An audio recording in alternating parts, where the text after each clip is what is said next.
Donc, je vais peut-être démarrer tout doucement, hein. Je suis Sylvie Doguet de Terrinovia. Donc, je vais contribuer à animer ce webinaire aujourd'hui et passer la parole à l'ensemble des intervenants. Donc, ce webinaire d'aujourd'hui est consacré aux légumineuses en parlant de la qualité des graines sorties champ jusqu'à leur qualité pour l'alimentation humaine, pour le consommateur. Donc, on va démarrer et pour replanter le décor, ce webinaire se positionne est le dernier d'une série de 4 webinaires que nous avons organisés entre le 16 mai et aujourd'hui le 6 juin autour de la valorisation et de la transformation des graines oléoprotéagineuses. Donc, ce sont des webinaires dont le but était de valoriser des résultats qui ont été acquis au cours du programme Cap Protéines. Donc, les 2 premiers webinaires étaient consacrés plus aux procédés de transformation des graines oléagineuses. Le 3e webinaire autour de la valorisation en alimentation animale pour les monogastriques des tourteaux expellaires à haute teneur en protéines. Et donc, le webinaire d'aujourd'hui autour des légumineuses pour l'alimentation humaine. Donc, juste un rappel, pour vous expliquer quelques règles de fonctionnement du webinaire. Donc, pour faciliter les échanges, vos micros et vos caméras sont coupés. Ce webinaire est enregistré pour pouvoir proposer un replay qui sera disponible assez rapidement, peut-être dès aujourd'hui ou demain. Vous pouvez poser vos questions au fur et à mesure en utilisant la conversation. Donc, n'hésitez pas à envoyer vos questions et on y répondra par oral à la fin de chaque présentation ou alors par écrit si un des intervenants peut répondre. Et voilà, le replay sera disponible un jour après le webinaire sur la chaîne YouTube de Terrinovia.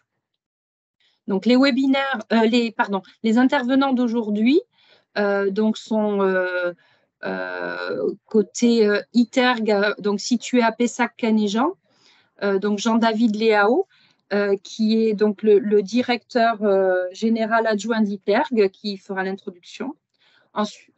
Donc pour ITERG également Sophie Vélin, qui est chef de jury d'analyse sensorielle, et Loïc Lettner qui n'est pas là mais qui a préparé la présentation avec elle, et Lucille Sarrazi qui est donc apprentie technicienne en formulation.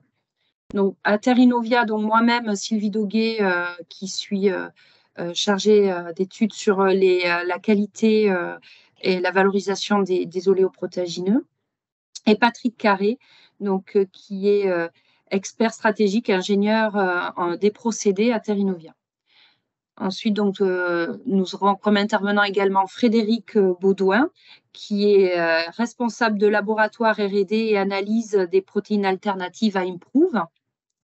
Et également, donc, comme intervenant pour Terrinovia, Vincent Jovion, qui est responsable du département transformation et valorisation des graines de Terrinovia. Donc, je passe maintenant la parole à Jean-David Léao pour l'introduction. Merci Sylvie, bonjour à tous. Donc quelques mots pour introduire ce 4e et dernier webinaire de restitution, comme l'a dit Sylvie, des projets de Cap Protéines. Donc comme vous le voyez, donc nous allons vous présenter donc 4 sous-projets donc des résultats donc liés donc au projet lié à la valorisation alimentaire des protéines végétales. Donc, un premier projet donc, par Vincent Jovion sur la méthode de détermination des taux de graines bruchées. Patrick Carré nous présentera des résultats sur l'évaluation économique de la concentration des protéines de févrole par voie sèche. Frédéric Baudouin et Lucille Sarrazi-Diter présenteront un travail commun qui a été mené donc, sur la valorisation des propriétés fonctionnelles des matières protéiques végétales.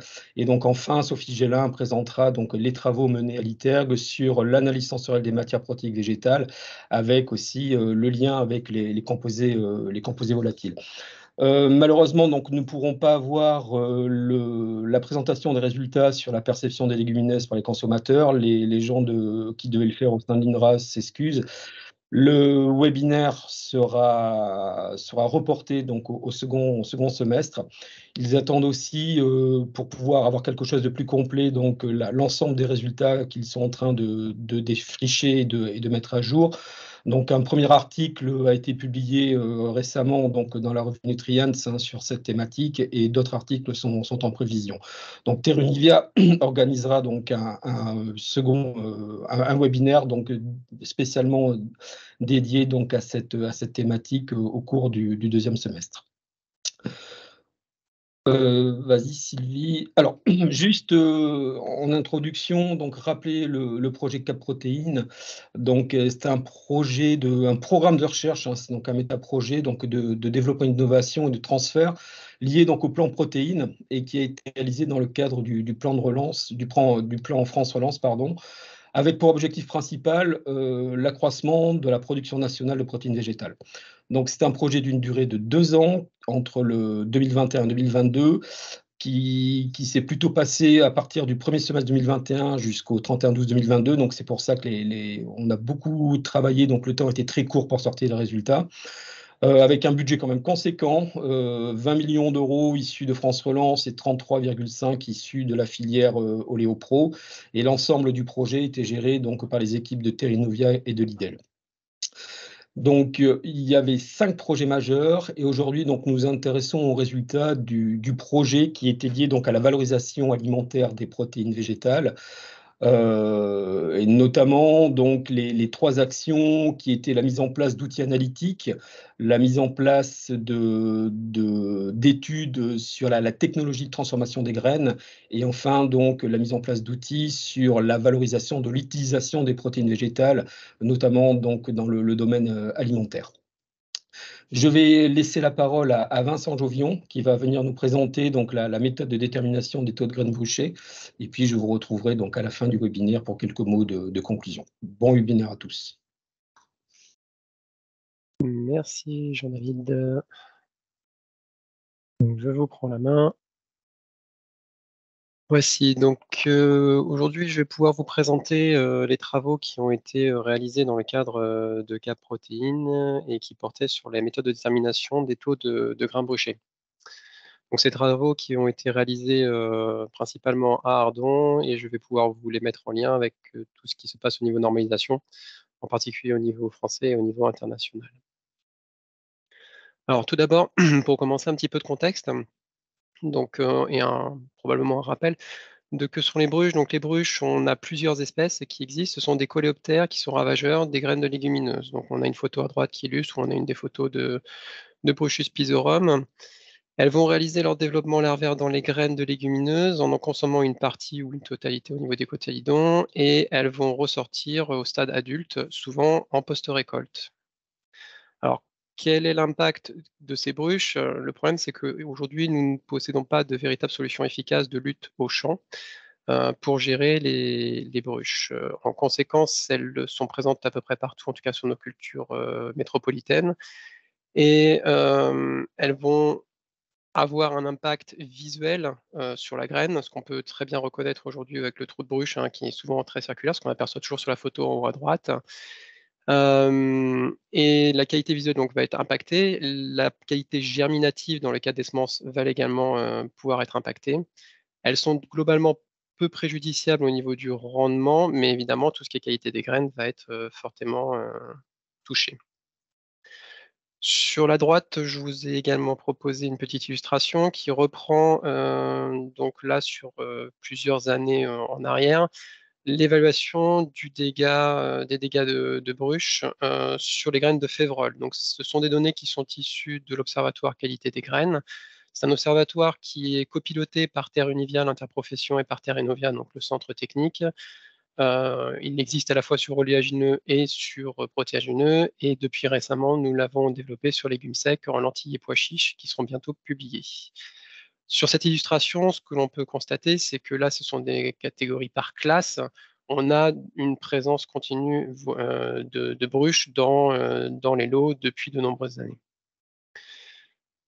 En conclusion, par rapport à ça, la bruche va avoir un gros impact et on a besoin, au niveau de la qualité de la graine pour sa commercialisation, de pouvoir évaluer des critères qui sont à la fois des critères visuels et des critères de dégâts d'insectes.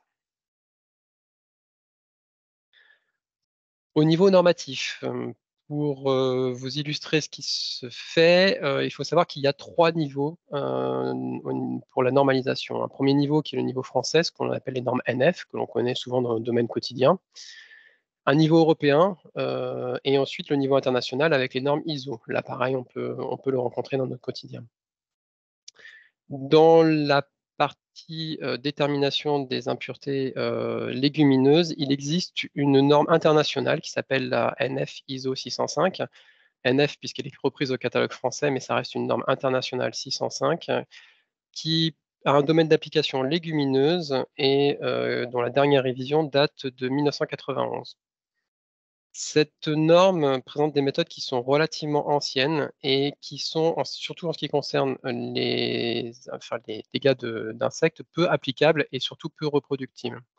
En conséquence, elle n'est pas ou peu utilisée par l'ensemble de la filière car elle ne fait pas consensus. Au niveau français, dans le périmètre donc NF, nous avons une norme qui s'appelle la V03-944 qui elle est beaucoup plus récente. Elle a été publiée en 2021. Elle est elle-même issue d'une méthode du BPA, donc qui est une association qui organise des circuits interlaboratoires et utilisée depuis de nombreuses années dans des circuits de comparaison. En revanche, son domaine d'application est plus restreint. Là où la l'ISO 605 couvre l'ensemble des légumineuses, la 03944, elle ne couvre que le pois, la fève et la févrole. De même, vous pourrez noter que le titre de la 03944, c'est la détermination des impuretés, là où l'ISO 605 a un périmètre beaucoup plus large, en couvrant à la fois les impuretés, les dimensions, odeurs étrangères, les insectes, les espèces et les variétés. En conséquence, on a donc un paysage normatif où on retrouve des méthodes, mais on n'a pas de méthode qui soit sur tout l'ensemble du périmètre des légumineuses et qui soit satisfaisante pour déterminer les dégâts d'insectes. Ici, c'est simplement pour noter la différence de domaine d'application. Donc notre objectif dans le cadre de K-Protéines, c'était de pouvoir d'abord procéder à un recensement des méthodes de détection des dégâts d'insectes sur graines. Parmi ces méthodes disponibles, c'est d'en sélectionner certaines d'intérêt pour les analyser de façon comparative. Dans ce travail-là, l'idée, c'est de pouvoir ensuite le mettre à disposition, donc initier également des travaux de révision sur les normes existantes, donc je vous ai présenté précédemment. Pour cela, nous avons également repris à travers le financement K-Protéines l'animation d'un groupe de travail sur l'analyse des légumineuses au niveau ISO, donc dans le comité technique 34, sous-comité 4, c'est un peu technique, mais voilà. Et donc l'objectif aussi, c'est de pouvoir documenter ces dégâts sur de nouvelles espèces dans le cadre des observatoires graines dont je vous ai parlé.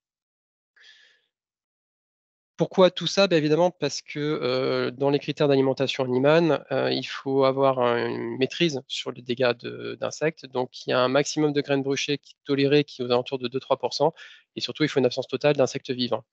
Il est donc primordial d'avoir une méthode d'analyse qui couvre à la fois les impuretés puisqu'on s'adresse à de l'alimentation humaine, donc on a forcément des critères de qualité visuelle, mais également de détection des dégâts d'insectes, une méthode qui soit fiable, qui soit robuste, c'est-à-dire qu'elle soit reproductible, qu'on puisse comparer les résultats entre laboratoires, qu'elle soit applicable au niveau du laboratoire, c'est-à-dire qu'elle puisse faire appel à des équipements et une mise en œuvre qui soit possible dans les laboratoires métropolitains. Que son domaine d'application soit large, idéalement avoir une méthode qui puisse couvrir toutes les légumineuses à graines et surtout qui puisse permettre de détecter l'infestation cachée puisque comme on a pu voir, la bruche fait partie de ces insectes qui ont un cycle de développement dans la graine et donc on peut avoir des insectes qui sont cachés puisque quasi indétectables en qualité visuelle. L'ambition finale étant bien sûr de diffuser cela à travers la normalisation. Alors, je vais en profiter pour faire un petit point de focus sur cette infestation cachée. Donc ici, ce sont des analyses visuelles de défauts de graines de lentilles qui ont été réalisées par Flora Métivier, qui était en stage au sein de Terrinovia durant l'année passée. Ce que l'on peut constater, c'est qu'elle a appliqué les critères de qualité et de défaut qui sont dans la norme française V03944 pour déterminer que sont des graines cassées, des graines percées, des graines brisées, en l'appliquant, donc en sortant du domaine d'application, en l'appliquant sur la lentille.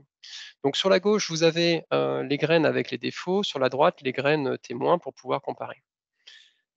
On peut noter que visuellement, oui, on est en mesure de déceler ces défauts.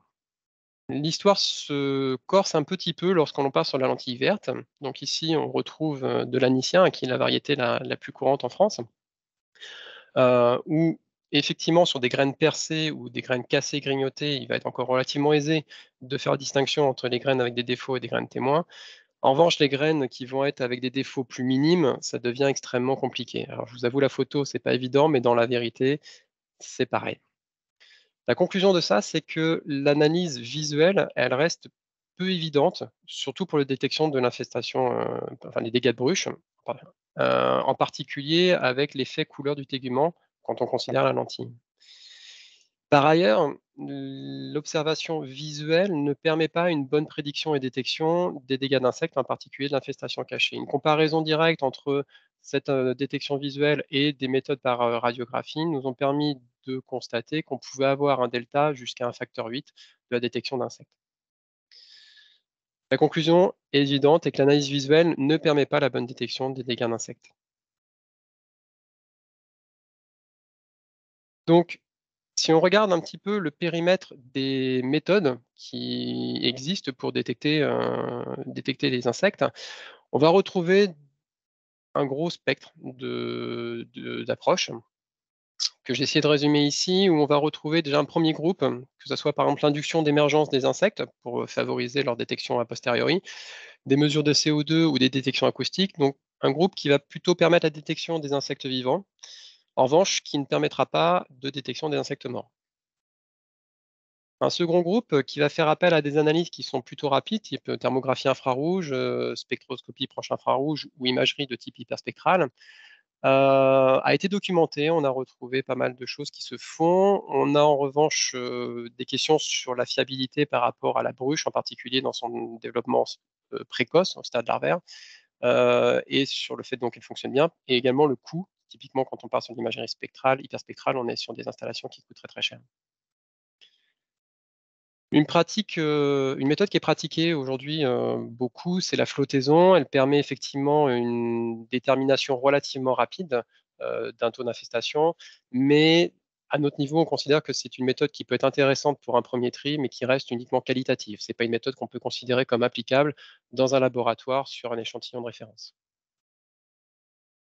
Un quatrième groupe va être plutôt sur de l'analyse de type véritablement physique et direct, avec soit des analyses visuelles, soit de la dissection. Donc là, on est sur quelque chose qui effectivement est fiable dans le cas de la dissection, qui l'est moins dans la partie visuelle comme on a pu le voir, mais qui est relativement simple en termes d'équipement. Par contre, qui est extrêmement chronophage et qui peut poser des soucis de sécurité, en particulier au niveau de la dissection. Il est toujours plus facile de disséquer des graines de taille imposante. Sur la lentille, ça devient beaucoup plus compliqué. Enfin, le dernier groupe, ce sera le groupe qui va faire appel, aux rayons X, que ce soit la radiographie pour la 2D ou la tomographie pour la 3D. Donc là, on est sur des approches qui sont rapides, qui sont, relativement sécurisées.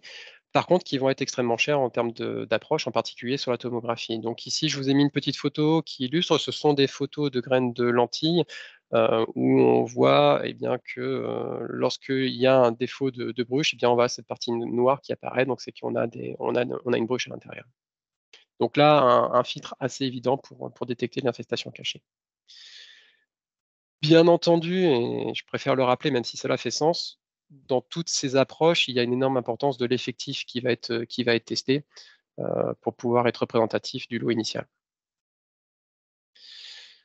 Dans notre approche de cas protéines, ce que nous avons donc privilégié, c'est de travailler sur, une combinaison à la fois d'analyse visuelle avec, heu, 2 méthodes qui nous semblent intéressantes. Donc analyse visuelle tout d'abord parce qu'évidemment nous avons besoin de la qualité visuelle et des défauts de la graine, donc elle est indispensable. Mais on a vu qu'elle n'est pas suffisante pour déterminer, les dégâts d'insectes et en particulier tout ce qui va être lié à l'infestation cachée. Donc pour ce faire, une première approche, est de conserver la possibilité de faire une dissection. La seconde approche est de pouvoir la substituer par une analyse de radiographie en 2D. Donc l'ambition aujourd'hui, c'est de pouvoir travailler et nous avons commencé ces travaux en commission de normalisation au niveau français, donc à la révision de la norme ISO 605 pour faire évoluer donc ces méthodes en se basant donc sur la 03-944. Comme on a pu voir, elle est aujourd'hui sur un domaine poids févrole, l'objectif étant de pouvoir pousser son domaine d'application sur l'ensemble des légumineuses et de pouvoir pousser ce standard pour alimenter la révision de l'ISO 605 qui est déjà existante. À ce sujet, le dernier sous-comité 4 qui donc traite des légumineuses a permis d'avoir une résolution, c'est que la 605 va bien être révisée. Aujourd'hui, donc comme je vous ai dit, c'est une méthode qui fait la détermination des impuretés, des dimensions, des odeurs étrangères, des insectes et des espèces et variétés. L'objectif est de scinder ce document en 2 parties et d'en réduire le périmètre, hein. La première partie traitant principalement des impuretés, y compris les dégâts d'insectes, et la deuxième partie s'intéressant aux aspects de dimension. Bien entendu, ces travaux sont toujours en cours et une fois que le consensus sera obtenu sur la méthode, il y aura un circuit interlaboratoire qui sera organisé de façon à déterminer les performances de la méthode et d'envisager la publication d'une version révisée de la norme. Voilà, donc je voulais remercier évidemment toutes les personnes qui ont contribué à ces travaux, en particulier les membres des différentes commissions de normalisation, qu'elles soient au niveau français ou international. Et comme je vous ai dit, ça a été principalement porté par Flora qui est en stage chez nous avec TECO. Ils étaient basés à Pessac et les analyses ont été réalisées au sein du laboratoire d'Ardon de Terrinovia avec l'aide précieuse d'Audrey Gendron et également de Joël. Et je remercie également toute l'équipe du laboratoire. Voilà, je suis à dispo pour toute question.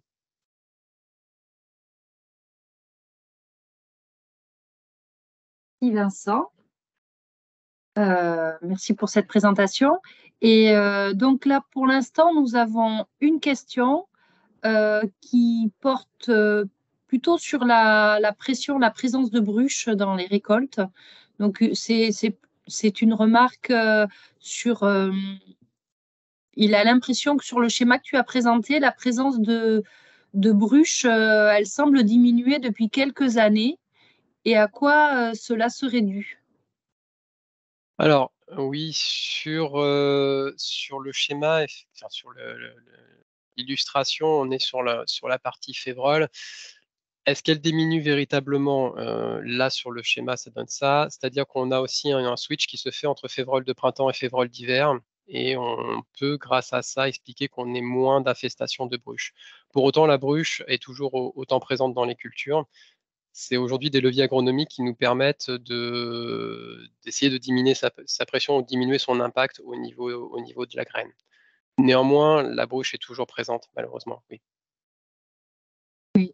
Et tu peux dire un mot peut-être aussi sur la présence de la bruche en lentilles, puisqu'il y a une fiche qualité lentilles qui n'est pas encore parue, mais qui est Tout à prête. fait. Donc là, ces résultats là présentent la févrole. Nous avons la même chose au niveau du pois et au niveau des légumes secs, lentilles et pois chiches, mais pois chiches n'est pas concerné. Au niveau de la lentille, il y a une évaluation des dégâts de bruche et nous avons mené ça dans Cap Protéines. Donc, il y a une synthèse qui va être publiée dans les jours aux semaines qui viennent, qui permettra d'avoir cette évaluation sur les 2 années de Cap Protéines, donc 2021 et 2022. Donc avec une présence de bruche qui est assez importante en lentilles aussi. En fait, c'est surtout la févrole et la bruche la févrole et la lentille qui sont concernées. Oui, on en retrouve On dans en les retrouve dans différents. le pois aussi. Ouais. Donc il y a une autre question sur pour la méthode à choisir. Quand opte-t-on plutôt vers la radiographie plutôt que vers la dissection? Alors, aujourd'hui, la méthode telle qu'elle est décrite dans la V03-944 est une approche par dissection uniquement. L'objectif, c'est de proposer les 2 en fonction des possibilités des laboratoires. Puisqu'il faut savoir qu'un équipement de radiographie, c'est un équipement qui coûte plus de 100 000 €. Donc on n'est pas forcément sur un équipement que peuvent posséder tous les laboratoires. Donc l'objectif est d'avoir la même fiabilité en termes d'analyse, quels que soient les moyens utilisés. Donc l'alternative sera possible la dissection sera préconisée, l'alternative de la radiographie sera possible avec la même fiabilité, mais ça sera en fonction des capacités des laboratoires. D'accord. Et à quelle échéance peut-on espérer que la norme soit révisée? Le temps normatif est toujours un temps long. Donc aujourd'hui, les travaux sont bien initiés. On a un projet de révision qui a déjà circulé au sein des commissions françaises, qui devrait être proposé au niveau international dans les semaines qui viennent. À partir de là, va se faire la discussion au niveau international. Donc, si tout se passe bien, on peut espérer que dans quelques mois, nous ayons la possibilité d'avancer sur le projet international et de lancer le circuit interlaboratoire. Si vraiment tout se passe bien, on peut espérer qu'à horizon 2024, fin 2024, nous ayons quelque chose qui soit effectif. Maintenant, cela sera aussi dépendant. On est bien d'accord que tout ce qui est normalisation, c'est forcément du consensus et il faudra voir si ça avance aussi vite au niveau international. Une alternative serait de pouvoir avancer au niveau français et de déjà publier au niveau français cette révision. Et justement, au niveau international, il y a une vraie demande aussi autour de cette problématique voilà, de graines attaquées par les insectes, des dégâts d'insectes pour les légumineuses. Alors oui, la spécificité étant que comme on va publier une méthode qui est internationale, nos problématiques de bruche ne sont pas forcément partagées dans l'ensemble des légumineuses à travers le monde. C'est pour ça que le temps normatif international prendra probablement plus de temps que si on publiait uniquement au niveau français, étant donné que la problématique d'infestation cachée n'est pas forcément partagée sur toutes les espèces et tous les ravageurs. Or, c'est un point de vigilance extrêmement important pour nous, puisque voilà, on a bien pu se rendre compte que la bruche est spécifique et qu'il faut la traiter spécifiquement. Très bien. Ah, si, il y a une autre question que je n'ai pas vue. Ah oui, c'est un commentaire de Zoé Le Bihan, notre collègue de Terrinovia, qui précise que le taux de grains bruchés sur lentilles dans l'enquête qualité, donc qui est à apparaître, montre que pour la récolte 2022, ce taux de grains bruchés était vraiment très hétérogène selon les bassins de production, allant de 2% jusqu'à 50% de graines bruchées dans certains lots. Voilà, donc ça, c'est une précision pour la lentille. Donc là, on a fait le tour des questions et je te remercie, Vincent. Avec Je plaisir. propose de passer à la deuxième présentation maintenant avec Patrick Carré, donc, qui va vous parler de l'évaluation de l'intérêt économique de la concentration des protéines pour la févrole par voie sèche. Patrick. Bonjour. Est-ce que mon écran est passé? Oui, c'est bon. Et j'essaie de mettre le pointeur. Ah, je vois qu'il y a encore d'autres questions, on les reprendra après. Ok. Ok, ça a l'air de marcher. Bonjour, donc le sujet que je vais présenter, c'est un sujet plus de microéconomie qui va tenter de déterminer si ça peut être une solution que de valoriser les féveroles par la voie de la concentration en voie sèche. Donc, alors, pardon, parce que là, j'ai mis le pointeur, mais du coup, je fais plus passer les diapos. Je vais commencer par vous présenter la technologie et une très très brève synthèse de la bibliographie disponible sur le sujet, c'est-à-dire de voir ce que disent les articles scientifiques en termes de performance. Ensuite, je vous présenterai la méthodologie de cette étude que j'ai réalisée, qui part d'analyses récentes de variétés de févroles d'hiver et de printemps.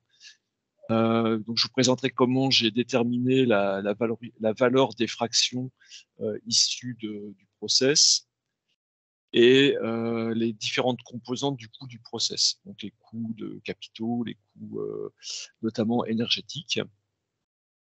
Et ensuite, on passera donc au résultat. Donc, on verra l'incidence du prix de l'énergie sur la marge industrielle, qui est important. On verra également l'incidence des paramètres de performance de la technologie, c'est-à-dire la qualité des fractions, et également le prix de vente de ces différentes fractions, pour passer ensuite à la conclusion. Bien, donc la technologie de fractionnement en voie sèche, elle vise à produire une fraction enrichie en amidon et une fraction enrichie en protéines. À partir de la févrole, on ne part pas de la févrole telle qu'elle, on part d'une févrole qui a préalablement été décortiquée.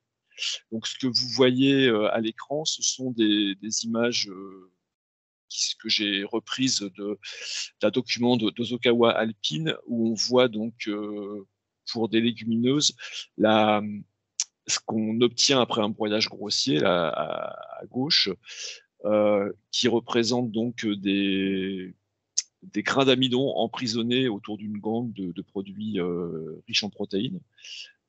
Ça passe dans des systèmes de broyage ultra fins qui permettent de séparer l'amidon des fractions riches en protéines. Et en travaillant sur la granulométrie par ce qu'on appelle de la turboséparation, on va fractionner, avoir une fraction fine riche en protéines et une fraction grossière riche en amidon. Donc le type de matériel utilisé pour le broyage fin, le broyage préliminaire, c'est ce qu'on appelle des pin mills, hein, des systèmes où il y a 2 disques garnis de picots qui tournent à grande vitesse. Et ensuite, un complément de broyage qui est fait dans les systèmes de turbines qui tournent à haute vitesse et qui vont à la fois rejeter les particules qui sont trop grosses pour les casser à nouveau et faire passer les particules fines pour pouvoir ensuite les séparer, ce qui permet d'avoir à l'issue du procédé donc une fraction fine et une fraction grossière avec des teneurs en protéines variables. Et là, dans les procédés actuels modernes, on va mettre à la sortie de la fraction fine un système de détection par proche infrarouge en ligne qui va permettre de régler le process pour avoir une teneur en protéines constante à la sortie. Donc, ce genre de technologie existe depuis pas mal de temps, hein. Les premières attestations dans la littérature, ça remonte à 1974. J'ai rassemblé 35 publications et j'en ai trouvé 18 dans lesquelles on avait des données sur les performances du procédé. Le reste, c'est plus sur l'utilisation des fractions et notamment la fraction riche en protéines. Je ne m'étendrai pas là-dessus, hein, mais pour en dire un mot rapidement, ce sont plutôt des tests sur poissons et l'intérêt de ces fractions par rapport à l'alimentation des saumons qui semble supérieure à celle des protéines de soja. Donc là, simplement, ce que je vous présente, ce sont des résultats concernant les qualités des produits. Donc la première boîte à moustache présente la teneur en protéines initiale des fractions décortiquées. Donc on voit qu'on se trouve généralement un peu au-dessus de 30% de protéines et avec une variabilité qui dans les études n'est pas si grande que ça, ce qui est normal étant donné que ce type de fractionnement est assez répétable. En termes de rendement, de quantité de concentrat protéique produite, on a beaucoup plus d'hétérogénéité avec des valeurs moyennes et médianes qui se situent autour de 30%, mais l'essentiel des données est quand même plutôt en dessous de 30%, avec quand même quelques études dans lesquelles on va jusqu'à des 50%, probablement en lien avec une teneur en amidon résiduelle dans la fraction enrichie en protéines plus importante. La troisième boîte à moustache représente le taux de protéines dans la fraction concentrate. Donc là, on a une dispersion qui est beaucoup plus importante. J'ai mis l'ensemble des points des études que j'ai trouvées. Donc on a une médiane et une moyenne qui se situe vers 61% de protéines. Par contre, avec des cas où on descend en dessous de 50% de protéines et certains cas où c'est monté beaucoup plus haut, alors avec probablement des précautions à prendre quant aux résultats. La quatrième boîte à moustache présente la... Ah, pardon, j'ai fait une petite erreur. La troisième boîte à moustache représente le rendement d'extraction, c'est-à-dire la pourcentage de protéines qu'on récupère dans la fraction enrichie. où on a beaucoup d'hétérogénéité. Par contre, en termes de teneur en protéines de la fraction enrichie, la variabilité est plus faible. Elle est également à 61%, c'est pour ça que j'ai fait l'erreur. Donc on a en moyenne 61% de protéines avec une variabilité réelle, mais moins forte que celle que j'étais en train de vous dire. La 5e boîte à moustache représente la teneur en protéines résiduelles de la fraction riche en amidon. Donc on voit que toutes les protéines ne passent pas forcément dans la fraction riche en protéines et que elle se situe encore à un niveau relativement élevé, ce qui fait de cette fraction amidon un amidon qui n'est pas un amidon pur, hein, qui ne peut pas être utilisé facilement en amidonnerie et donc qui va, dans l'étude que j'ai faite, plutôt été considéré comme un aliment du bétail. La 6e parle de la teneur en amidon résiduel dans la fraction enrichie en protéines. Elle est beaucoup plus faible normalement et donc elle se situe. Enfin, il y a assez peu d'amidon dans cette fraction. Et puis enfin, la fraction amidon, elle est par définition riche en amidon et donc on a des teneurs en amidon qui sont comprises entre 50 et 80% avec une médiane plutôt un peu au-dessus de 60%. Donc ça, c'était la bibliographie. Au cours du plan protéines K-protéines, on a analysé des récoltes en 2022, des variétés d'hiver et des variétés de printemps. Et ce sont des analyses qu'on a faites à la fois sur la graine, mais aussi on a fait du décortiquage et on a épuré manuellement les coques pour avoir des fractions pures de coques. On a séparé aussi des amandes manuellement pour avoir des fractions amandes pures. Et on a analysé toutes ces fractions pour les analyses proximales principales. Donc on a la teneur en eau, en protéines, en cellulose, en amidon, les fibres von Soest, et ce qui nous a permis de calculer un taux de coque, c'est-à-dire évaluer le taux de coque permettant de reconstituer la graine à partir de la composition des fractions. Donc ce qu'il faut remarquer, c'est que en termes de protéines, les variétés de printemps et les variétés d'hiver sont quand même assez différentes. On a presque 2 points d'écart, les variétés de printemps étant les plus riches, avec 27% de protéines. Au niveau des coques, il y a assez peu de protéines, elles sont de l'ordre de 5%, et la fraction amande est bien entendu enrichie, puisque la protéine est plutôt dans l'amande. En termes d'amidon, c'est un petit peu l'inverse de la protéine. Donc, quand on a beaucoup de protéines, on a un petit peu moins d'amidon, et donc les variétés de printemps ont un petit peu moins d'amidon que les variétés d'hiver. Point important à remarquer, c'est la teneur en amidon des coques. Elle est inférieure à 1%. Et c'est un point qu'il faut retenir pour la suite. Et ensuite, proportionnellement, l'amande en contient un peu plus. En ce qui concerne les fibres, il n'y a pas de différence majeure entre des variétés d'hiver et des variétés de printemps. Par contre, quand on regarde le taux de coque, on a une teneur en coque qui est plus importante dans les variétés d'hiver, dans les variétés de printemps que dans les variétés d'hiver. Ce qui permet, en décortiquant, d'atteindre une teneur en protéines un peu plus importante dans l'amande de printemps versus l'amande de variété d'hiver. À côté de ces valeurs qui sont issues de nos travaux et donc qui sont récentes, j'ai regardé les données qui sont dans la base de l'AFZ FitBase, qui contient à la fois des données pour des graines, des coques et des amandes. Là, on a, par rapport à ce que je viens de vous montrer, des différences importantes, notamment en ce qui concerne la teneur en amidon des coques. Je vous ai dit tout à l'heure, inférieure à 1% dans les fractions qu'on a purifiées à la main. Les coques dites industrielles qu'on trouve pour l'alimentation animale sont beaucoup plus riches. Et donc, on a évidemment un triage imparfait, des difficultés à faire des fractions pures, ce qui est un point d'attention, puisque pour valoriser correctement les fractions, on a intérêt à ce qu'elles soient les plus pures possibles. Voilà, je ne vais pas en parler beaucoup plus pour respecter mon temps de parole. Donc, à partir de ces données, la première chose qui a été faite, c'est de faire des bilans prévisionnels de rendement de production.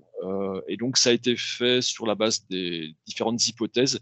Et donc, les hypothèses, ça peut être, on utilise des févroles d'hiver, des févroles de printemps, un mélange des deux, et on a des rendements de purification des coques qui sont plus ou moins corrects. Donc, l'hypothèse de base, elle est avec une fraction d'amidon qui est relativement basse. C'est donc un décortiquage qui est plutôt bien fait à partir de févroles d'hiver. Et donc, ça permet d'obtenir une fraction riche en protéines qui a 55% de protéines environ, et une fraction dite low pro, mais là, c'est la fraction riche en amidon, ou fraction grossière, elle est à 21% de protéines. Donc, en termes de bilan matière, on a produit 15% de coque, on a une fraction fine, donc la fraction concentrat protéique, qui est à 20, qui représente 20% de ce qu'on rentre sous forme de graines, et une fraction grossière, donc une fraction riche en amidon, qui représente quasiment 65% de ce qui rentre. Et donc, dans cette hypothèse, c'est une séparation, un fractionnement qui est assez efficace, puisqu'on a 98% de l'amidon qui passe dans la fraction grossière et simplement 3,5% qui passe dans la fraction fine. Donc tout ça, c'est à peu près équilibré. Donc à partir de ces compositions, il est possible d'évaluer la valeur de la matière qu'on étudie sur la base de la comparaison avec la composition de produits qui sont comparables. Donc pour le cas des farines décortiquées, j'ai pris un panier de matières premières dans lesquelles on va retrouver des céréales et du tourteau de soja, du tourteau de colza, du tourteau de tournesol, en prenant en compte des critères tels que la teneur en protéines, la teneur en amidon, la teneur en fibres. On va faire une équation de prédiction de la valeur qui s'applique à la févrole décortiquée, et donc qui permet de lui donner une valeur donc qui ici se retrouve de l'ordre de 500 eurotonnes, et donc qui se situe entre la graine de févrole non décortiquée et le tourteau de soja. Pour la fraction coque, c'est un petit peu plus difficile d'avoir des évaluations. Donc, les matières premières comparables sont des matières riches en fibres. Et donc, dedans, on va retrouver de la paille, des foins, des pellicules, des tourteaux de tournesol pailleux. Et donc, ça nous a permis de donner des valeurs. Alors là, j'ai les 3 types de févrole. La févrole de type composition telle que la FZ la donne, et puis mes pellicules pures de printemps et d'hiver. Pour les fractions riches en amidon, donc là, on retrouve à peu près le même panier de matières premières que pour la févrole décortiquée. Et donc, on va se situer avec des valeurs un peu inférieures, bien entendu, puisque le poids de la teneur en protéines est élevé, et donc on a plutôt des valeurs qui se situent légèrement en dessous de la févrole non décortiquée. Et enfin, pour les concentrats, là, il a fallu aller chercher des valeurs de produits qui sont riches en protéines. Et donc, dans ce panier de matières premières, on a des corn gluten meal, des concentrats de protéines de pommes de terre, des farines de poisson, etc. Donc là, l'équation de prédiction, elle est beaucoup moins bonne que pour les paniers de matières premières classiques, étant donné qu'il y a de forts effets matrices. Notamment, si on regarde la farine de poisson, elle a une valeur réelle qui est plus élevée que la valeur théorique qu'elle devrait avoir, du fait de sa rareté et de la nécessité de l'utiliser pour alimenter les élevages de poissons. Et inversement, le tourteau de soja de base, il est plutôt sous-évalué dans ce système-là, du fait de sa nature OGM et des restrictions qu'il peut y avoir à son utilisation. à remarquer donc des différences assez importantes entre la valeur de la févrole d'hiver, donc qui est prise en première hypothèse, qui est à 55% de protéines, et celle de la févrole de printemps, qui a une teneur en protéines plus élevée, et donc qui permet d'avoir une valorisation plus importante. Point suivant, c'est les besoins de financement du système. Donc là, je vois que le temps passe et je ne vais pas avoir le temps de rentrer dans les détails.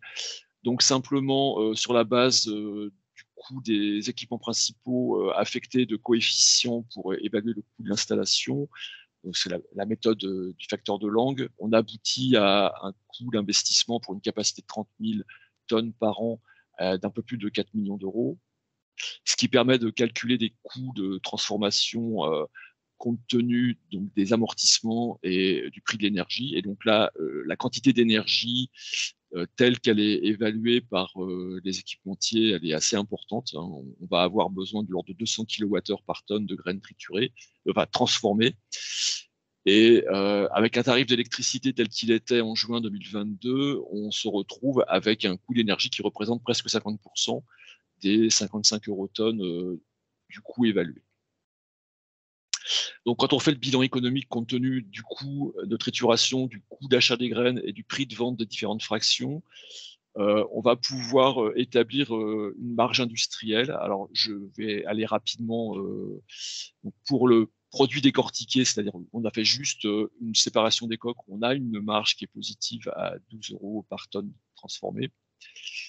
Et donc, dans mon hypothèse, j'ai considéré qu'il y avait 5 000 tonnes sur les 30 000 tonnes qui étaient juste décortiquées. Et il y a 25 000 tonnes qui sont, après décortiquage, transformées en fractions riches en amidon et riches en concentrat protéique. Donc, on produit quasiment 5 000 tonnes de concentrat protéique et 15 000 tonnes de fractions riches en amidon, ce qui permet de dégager une valeur ajoutée de 82 euros par tonne transformée et une marge industrielle de 28 euros par tonne. C'est-à-dire une fois qu'on a retiré les coûts de transformation. Et si on fait l'ensemble des deux, la valeur est donc de l'ordre de 25 euros par tonne après les coûts de transformation. Voilà. Et donc, pour mémoire, hein, c'est sur la base de concentrat à partir de févrole d'hiver à 55% de protéines et de coques qui sont relativement pures. Alors, si on regarde le coût, l'impact du coût de l'énergie en euros par kilowattheure et dans différentes configurations, c'est-à-dire j'ai voulu aussi voir quel était le prix, est-ce qu'on pouvait payer une prime à l'agriculteur pour la févrole dans une filière telle que celle-là. Donc le prix de base était de l'ordre de 410 euros à la tonne, de 430 euros la tonne entrée usine, et donc en estimant une vingtaine d'euros pour la marge de l'OS, 410 euros pour l'agriculteur. Si on augmente la valeur donnée à l'agriculteur, ça donne les différents traits. Donc si on est à 430 euros distribués à l'agriculteur, on va baisser la marge de l'industriel d'autant. Et donc, on va se retrouver toujours dans une valeur positive, mais proche de zéro. Et si le prix d'énergie augmente, on va se retrouver au point mort assez rapidement avec 15 centimes d'euros par kilowattheure, ça ne passe plus. Alors que si on reste sur 410 euros à l'agriculteur, on peut aller jusqu'à plus de 25 centimes au kilowattheure en restant à flot.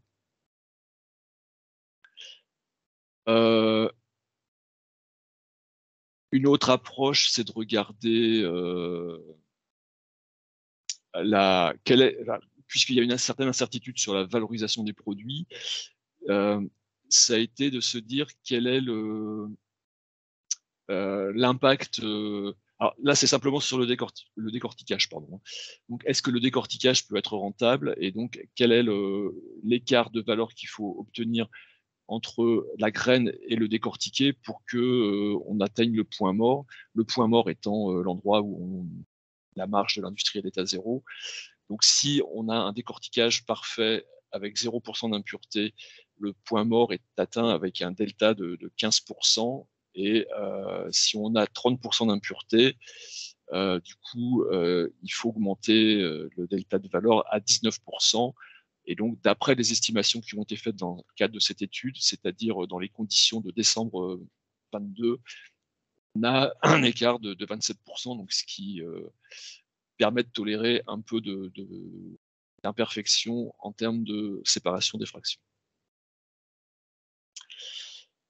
Un autre point qui est important, c'est la valorisation des coques par rapport à la marge du triturateur. Donc, en fait, on s'aperçoit qu'elle n'est pas si importante que ça.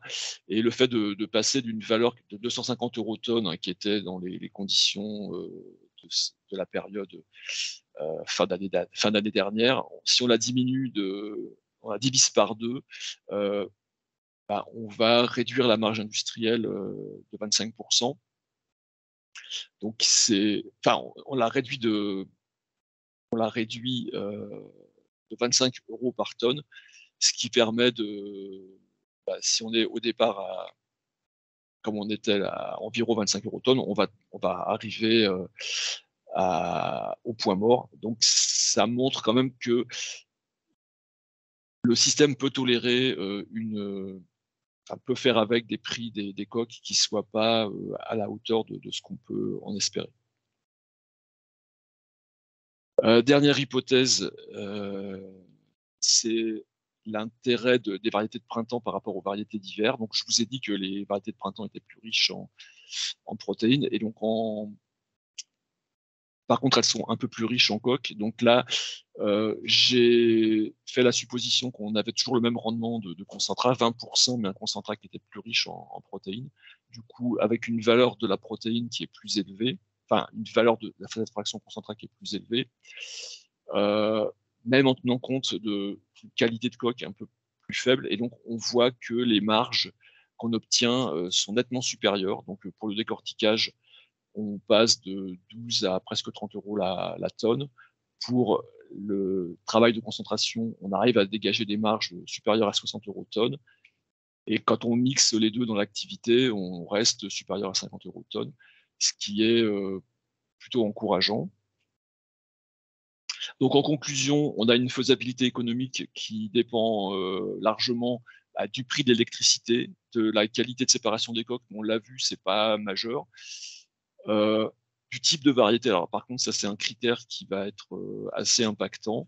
Le fait de changer de quelques points, de passer de 55 à 61% de protéines, ça a un impact assez fort sur le prix du produit qui est commercialisé. Alors que ça en a moins sur la fraction amidon. Et donc, la valorisation des coques n'est pas forcément le point majeur là-dedans. Donc le prix de l'électricité, c'est un prix qui a beaucoup changé en fin d'année dernière, comme tout le monde le sait. Là, actuellement, les prévisions sont on va quand même rester sur des prix d'électricité assez élevés, mais qui sont à peu près dans l'ordre de grandeur de ce qu'on connaît actuellement. Donc il n'y a pas de grosse baisse à attendre, mais pas non plus les prévisions ne montrent pas de tendance à une augmentation aussi importante que celle qu'on aurait pu craindre. Par contre, il reste certaines incertitudes, donc notamment les coûts d'investissement qui ont été faits sont des coûts relativement approximatifs, donc il faudrait mieux connaître en demandant directement des devis aux constructeurs. Il faudrait aussi améliorer l'évaluation de besoins de main-d'œuvre qui a été fait de manière un peu légère. Le point sur la qualité du décortiquage, c'est un travail qu'on va faire dans le futur pour avoir de meilleurs comprendre pourquoi dans certains cas, on va avoir des fèves des févroles qui sont difficiles à décortiquer. Dans d'autres cas, ce sera moins difficile.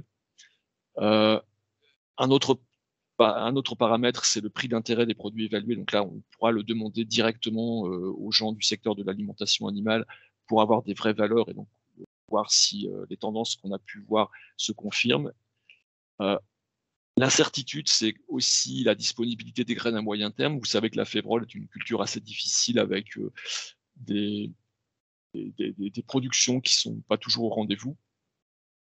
Et puis, dernier point, c'est le côté rendement de récupération des protéines. qui était de l'ordre de 45% dans les hypothèses que je viens de vous montrer, alors que d'après la bibliographie, on était plutôt au-dessus de 60%.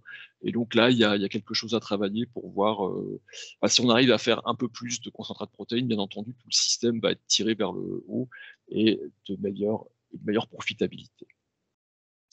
Voilà, j'en ai terminé. Je vous remercie de votre attention.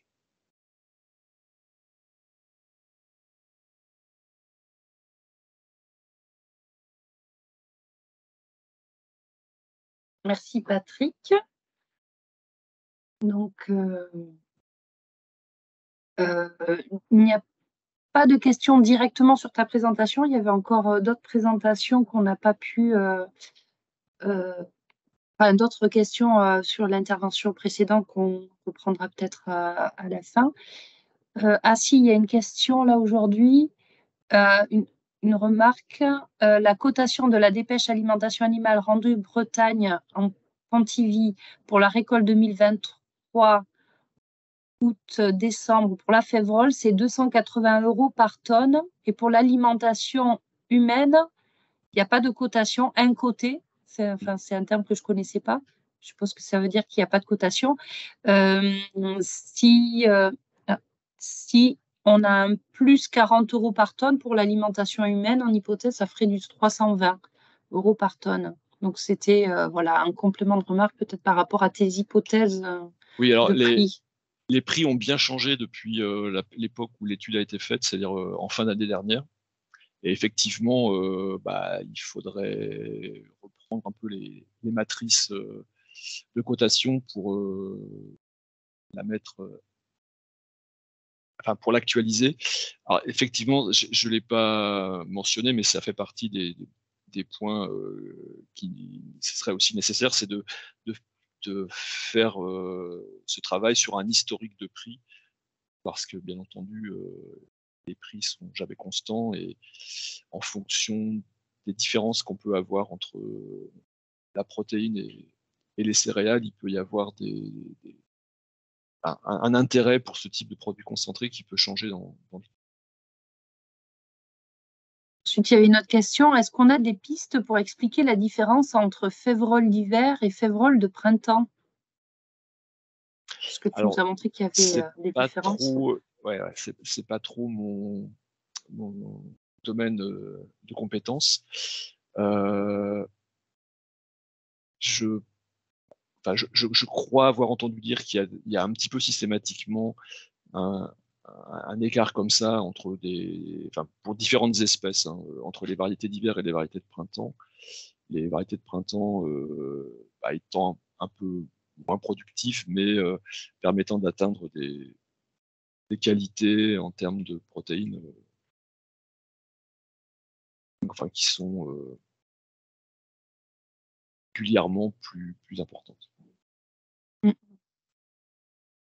Ensuite, une autre question. Est-ce que vous avez fait ces travaux sur d'autres cultures, comme le pois, par exemple? Alors, le pois est moins intéressant à concentrer, puisque comme il contient moins de protéines au départ, on a des rendements en fraction riches en protéines qui sont plus faibles, et une teneur en protéines aussi qui n'est pas tout à fait au même niveau. Mais a priori, ce serait quand même envisageable d'utiliser le même outil avec les deux types de légumineuses, dans la mesure où la ressource n'est pas forcément toujours évidente à trouver pour la févrole, et donc alors sans l'avoir fait, je pense que la rentabilité sur le pois est un peu inférieure, mais ça peut contribuer à amener de l'activité sur un outil qui autrement risquerait de ne pas tourner, et donc c'est quelque chose à envisager. Et aussi une autre question, est-ce que ce calculateur est disponible ou sera disponible pour l'utilisation? Alors, oui, enfin, c'est pas quelque chose qu'on va mettre en ligne, c'est pour ça il faut nous contacter, et parce qu'en fait, l'outil il est un peu complexe à utiliser, donc on peut pas le mettre entre toutes les mains. Il y a besoin d'avoir une petite formation pour pouvoir le faire fonctionner. D'accord. Donc, si besoin, vous pouvez contacter Terrinovia et prendre contact avec Patrick Carré si vous avez des besoins d'utiliser ce type de calculateur. Encore une autre question. Est-ce que les variétés diverses sont envisagées pour l'alimentation humaine malgré leur teneur en vicine-convicine, qui est donc un facteur antinutritionnel? Là, c'est peut-être pas une question par rapport à ta présentation. Oui. Mais... Alors là, la présentation, elle a été quand même plutôt axée sur des utilisations du type aquafeed, où on va rechercher essentiellement la richesse en protéines. Et pour des animaux qui n'utilisent pas l'amidon. Donc c'est un petit peu... Enfin, c'était pas vraiment dans l'objet de réfléchir autour d'une valorisation en direction de l'alimentation humaine, mais donc, du coup, je peux pas trop répondre à la question. Oui, c'est ça. Donc là, ce que tu as présenté était appliqué plus par rapport à en fait une valorisation alimentation animale. Est-ce que tu penses qu'il y aurait ça peut être valorisé aussi par rapport à de l'alimentation humaine, cet outil, ou il y aurait d'autres hypothèses bien sûr, à prendre? Alors, dans la bibliographie que j'ai étudiée, effectivement, il y a des gens qui ont travaillé sur la valorisation des fractions protéiques en alimentation humaine. Mais bon, ça représentait pas une part importante des travaux que j'ai pu regarder. Et je suis un petit peu mal à l'aise pour donner une réponse précise. D'accord. Notre collègue Teco Gouillot, donc, qui travaille avec Patrick sur la transformation des graines, a apporté une précision pour dire que toutes les variétés qui ont été utilisées dans l'étude qui vient d'être faite, vient d'être présentée, sont sans ou très peu de vicine-convicine. C'était un critère de choix des variétés. Donc, tu parles de cette étude. Bien. Donc peut-être juste pour revenir sur d'autres, donc il y a eu d'autres questions et des réponses dans la conversation tout à l'heure sur l'intervention précédente. Donc je ne vais peut-être pas y revenir. Vous pouvez voir dans la conversation, justement, il y a eu des réponses. Et donc maintenant, je vous propose de passer à la troisième présentation autour des propriétés fonctionnelles des matières protéiques végétales. Donc, c'est Lucille Sarrazy d'ITERG qui va présenter avec Frédéric Baudouin d'Improve. L'écran est à vous. Oui, bonjour à tous. Vous voyez bien mon écran? Oui, tout à fait. Alors, parfait. Donc, bonjour à tous. D'abord, j'aimerais remercier les organisateurs de cet événement et vous tous pour être présents aujourd'hui. Donc, l'objectif de ma présentation, c'est de vous présenter une petite étude qu'on a fait conjointement entre Improve et l'ITERG sur l'impact des sources végétales et des procédés d'obtention des protéines végétales sur leurs propriétés à la fois fonctionnelles, nutritionnelles et applicatives. Voilà. Donc, cette présentation sera co-présentée par moi-même et par Lucie pour la partie ITERG. On a une petite pensée pour Cécile Joseph qui avait coordonné cette étude, notamment pour la partie ITERG, qui attend un heureux événement. Voilà, Jean-David me disait que la naissance était imminente. Elle aurait peut-être même lieu pendant cet événement, ce qui est un bel hommage à Cap Protéines. Donc, pour vous présenter un peu le contexte et les objectifs de cette étude. Donc, les protéines végétales sont les protéines alternatives les mieux acceptées par les consommateurs actuellement.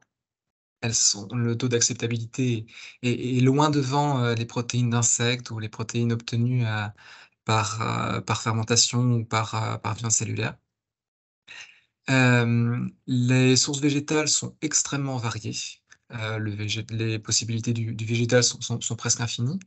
Et il existe également de nombreux procédés qui peuvent être utilisés pour obtenir des protéines végétales selon différentes puretés, selon différentes technologies et coûts d'obtention, ce qui va encore rajouter une variabilité dans le procédé. Et donc Patrick Carré nous a présenté une des voies dans la présentation précédente. Il y a un certain nombre d'études qui ont été réalisées, notamment d'un point de vue universitaire. Malheureusement, il n'existe pas de méthode standard pour caractériser les protéines végétales. Et ça, c'est un grand point, une grande difficulté pour comparer des études qui auraient pu être réalisées sur 2 variétés ou 2 types de sources végétales, mais dans 2 laboratoires différents. Puisque chaque laboratoire a sa méthode, à la fois pour l'obtention des prototypes, mais surtout pour la caractérisation des propriétés fonctionnelles, nutritionnelles, applicatives. La comparaison des résultats et des propriétés des protéines obtenues est presque impossible. Donc, les objectifs de l'étude, ils étaient doubles. Tout d'abord, comparer le potentiel de protéines issues de différentes sources obtenues par le même procédé. Alors volontairement, on a choisi un procédé qui allait être le moins dénaturant possible pour les protéines, afin de mesurer le potentiel en fait des différentes sources. Ensuite, dans un second temps, on a choisi une source végétale et on a comparé différents procédés d'obtention sur la qualité des protéines obtenues. Donc les différentes sources qui ont été étudiées dans un premier temps, on a étudié le pois, la févrole, la lentille, le pois chiche et le tournesol. Donc on a sourcé on est parti de la graine, sourcé ces graines, fait la préparation de la farine ou du tourteau, ensuite réaliser l'extraction des protéines à petite échelle, à l'échelle laboratoire. Et donc dans un second temps, pour une seule source, donc on a choisi la févrole, on a produit également des farines, mais également des concentrats par turboséparation, des isolats, en cherchant à comparer 2 échelles de production. Une échelle laboratoire, qui est celle qui est la plus utilisée en fait dans les publications scientifiques. On extrait les protéines par voie pH métrique, en utilisant des équipements de petite taille, tels que donc des réacteurs, des centrifugeuses et un séchage par lyophilisation. Et on a voulu comparer pour cette même source, en utilisant le même procédé, l'impact de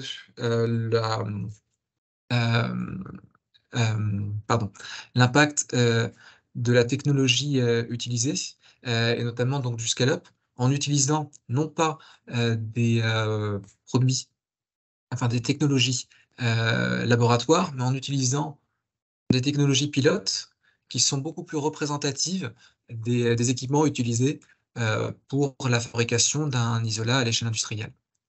Donc ensuite, on a caractérisé les isolats ou les concentrats obtenus selon différentes méthodes, selon différentes dimensions. Tout d'abord, on s'est intéressé d'un point de vue physico-chimique. Donc, quelle pureté, quelle composition pour les protéines obtenues, donc quelle composition protéique, et ensuite quel niveau de dénaturation pour les protéines obtenues selon les procédés utilisés. On s'est intéressé aux propriétés nutritionnelles des protéines obtenues en termes de ratio d'acides aminés essentiels notamment, mais également de digestibilité in vitro des ingrédients obtenus. Et on s'est intéressé également aux facteurs antinutritionnels, donc ces composés qui sont présents naturellement dans la plante, mais qui peuvent avoir un impact négatif sur la santé animale ou humaine. On s'est intéressé aux propriétés fonctionnelles des ingrédients, donc comment est-ce qu'ils vont réagir dans des applications. Donc on s'est intéressé notamment aux propriétés émulsifiantes, moussantes, gélifiantes des protéines. On s'est aussi intéressé à leur solubilité, également à leur capacité à retenir de l'eau ou retenir de l'huile, donc qui vont être intéressants pour différentes propriétés, différents types d'applications. Et pour terminer, on a réalisé des applications modèles avec certains des ingrédients obtenus. Donc ça, cette partie a été gérée par l'ITERG, où on a réalisé donc des laits d'amande, des vinaigrettes et des yaourts végétaux. Alors, donc vous pouvez le comprendre, cette étude a généré vraiment beaucoup de données. Donc là, je vais vraiment vous donner un petit tour d'horizon, sachant que les résultats seront présentés dans plusieurs publications et donc qui sont prévus pour cet automne, fin de l'année. D'ici là, n'hésitez pas à nous contacter, hein, si vous avez des questions plus particulières. Donc, lorsqu'on s'intéresse à la comparaison des différentes sources végétales et à leur impact, on se rend compte, premièrement, que bien, toutes les protéines végétales n'ont pas la même composition. En fait, on a une grande variabilité de composition protéique selon le végétal. Ça paraît évident, mais c'est un point à pas oublier. Ensuite, selon les sources végétales utilisées pour la production de l'isolat protéique, même en utilisant un même procédé, on va avoir une grande variabilité des propriétés organoleptiques. Notamment ici, vous avez un exemple de la couleur des produits obtenus en utilisant le même procédé, en faisant juste varier la source végétale. Donc on a des produits qui vont varier du plus clair au plus foncé, voire au verdâtre. Ensuite, d'un point de vue nutritionnel, on a notamment des acides aminés essentiels limitants qui vont pas être les mêmes selon les différentes sources, qui vont différer entre les légumineuses comme pois, févrole, lentilles. Le pois chiche qui est la source la plus proche d'une protéine complète, et le tournesol qui va plus se rapprocher en fait d'une céréale en termes d'acides aminés limitants. Et enfin, en termes de propriétés fonctionnelles, vous avez une vision d'ensemble, en fait, des propriétés, fonctionnelles, donc de profil de fonctionnalité des isolats obtenus. On voit une grande variabilité avec, par exemple, le poids qui va avoir un profil assez équilibré, avec notamment de bonnes propriétés de rétention d'eau, WHC, Water Holding Capacity, de rétention d'huile, OHC, et des propriétés émulsifiantes et moussantes un petit peu plus faibles. À titre de comparaison, si on regarde la lentille, par exemple, la lentille va avoir un meilleur pouvoir moussant, par exemple, mais des propriétés de rétention d'eau et d'huile un peu plus faibles. Si maintenant on s'intéresse à la comparaison des procédés d'obtention, notamment si on compare concentration par voie sèche et fabrication d'un isolat, soit au laboratoire, soit au pilote. On se rend compte notamment qu'on a une différence en termes de pureté. Ça, c'est quelque chose qui est connu. Donc avec la turboséparation, on arrive avec la févrole à avoir une teneur en protéines supérieure à 60%, 77% basée sur matière sèche dans le cadre de notre étude. Lorsqu'on fabrique un isolat, on arrive à avoir une pureté plus élevée de 85 à 89%. En termes de propriétés physico-chimiques, les différents types de technologies vont pas produire le même type de poudre, notamment la turboséparation qui va avoir tendance à produire une poudre très, très fine, qui va avoir un impact en fait sur les propriétés d'usage de la farine. Un résultat un peu plus inattendu est la modification du profil protéique de la protéine obtenue selon la technologie utilisée. En fait, lorsqu'on va réaliser un isolat, on va éliminer certaines protéines par rapport à la farine initiale. Donc, on va éliminer une fraction de protéines qu'on appelle les albumines, qui vont être perdues, et qui va avoir un impact sur les propriétés fonctionnelles et nutritionnelles de la protéine. On le verra par la suite. Ensuite, en ce qui concerne la dénaturation des protéines, là, on voit une différence très, très nette entre la fabrication de concentrats, la fabrication d'un isolat au laboratoire, comme c'est réalisé dans la plupart des études, et la fabrication d'un isolat à l'échelle pilote en utilisant un procédé proche de l'industriel. En fait, la fabrication d'un concentrat va préserver les protéines, leurs propriétés natives, alors que lorsqu'on va fabriquer un isolat à l'échelle pilote, un certain nombre d'étapes, notamment le traitement thermique et l'atomisation, va dénaturer une partie des protéines et ce qui va avoir un impact majeur sur les propriétés fonctionnelles et dans une moindre mesure les propriétés nutritionnelles de la protéine. Lorsqu'on regarde les profils fonctionnels des protéines obtenues, on se rend compte d'une grande variabilité pour des produits obtenus à partir d'une même source. On voit une différence notamment entre les propriétés du concentrat obtenu par voie sèche en gris et de l'isolat obtenu par voie liquide en rouge. Donc ça, on pouvait s'y attendre. Notamment le concentrat par voie sèche qui va avoir une bonne solubilité, des bonnes propriétés gélifiantes, notamment, alors que l'isolat obtenu par voie liquide au pilote, lui va avoir une solubilité, des propriétés gélifiantes plus faibles, par contre une meilleure rétention d'eau. Un autre résultat qui est intéressant et qui est vraiment important, ça va être la différence du profil fonctionnel entre l'isolat qui a été obtenu à l'échelle laboratoire, entre parenthèses micropilote, donc en bleu, et l'isolat qui a été obtenu au pilote. Donc ces deux produits ont la même pureté, mais par contre leur fonctionnalité est vraiment différente. L'isolat obtenu au pilote a une solubilité plus faible, une rétention d'eau plus importante, une propriété émulsifiante plus faible. Donc une vraie différence.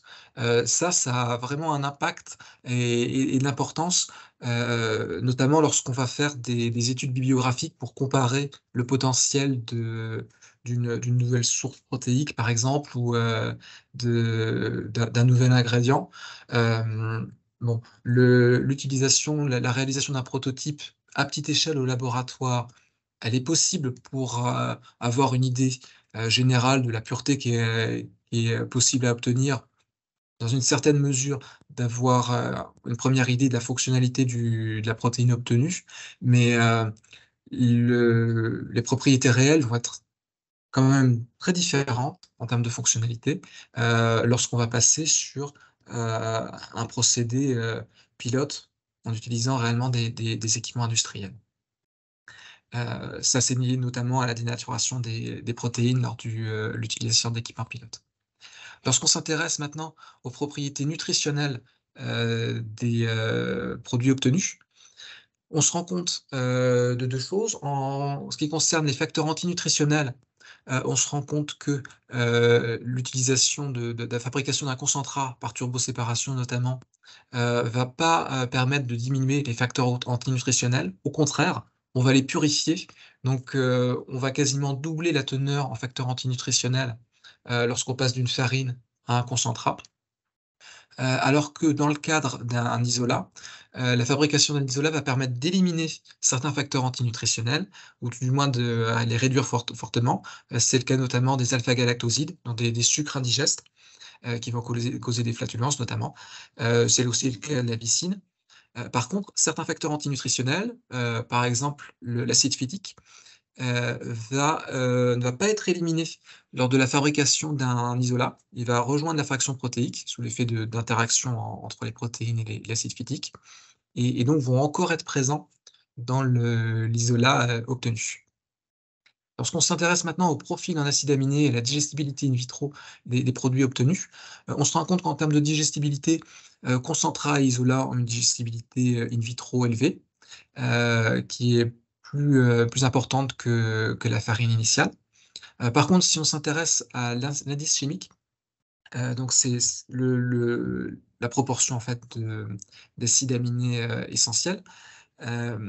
On se rend compte que, de façon un petit peu inattendue, aussi, la fabrication d'un isolat et dans une moindre mesure d'un concentrat va réduire la quantité de certains acides aminés essentiels, probablement par l'effet de l'élimination des albumines lors de la fabrication d'un isolat. Voilà. Et donc on peut calculer le score PDCAS, qui est la combinaison entre l'indice chimique et la digestibilité des produits obtenus pour les différents types de produits. Donc voilà pour les propriétés nutritionnelles et fonctionnelles. Maintenant, je vais laisser la parole tout de suite à Lucie pour vous présenter les propriétés applicatives des ingrédients obtenus. Bonjour à tous, merci Frédéric. Du coup, concernant l'évaluation des propriétés fonctionnelles au sein de formules applicatives, on s'est concentré sur 3 formules alimentaires. Donc le lait d'amande et le pouvoir épaississant de la gomme de xanthane. La vinaigrette, où on a substitué du coup l'amidon modifié au regard du pouvoir émulsifiant. Et les yaourts végétaux en substitution de la pectine. Donc l'objectif, c'est vraiment de formaliser des méthodes d'évaluation et de les caractériser et de caractérisation uniques et représentatives au sein de formules du coup simples, mais qui sont typiques des produits sélectionnés.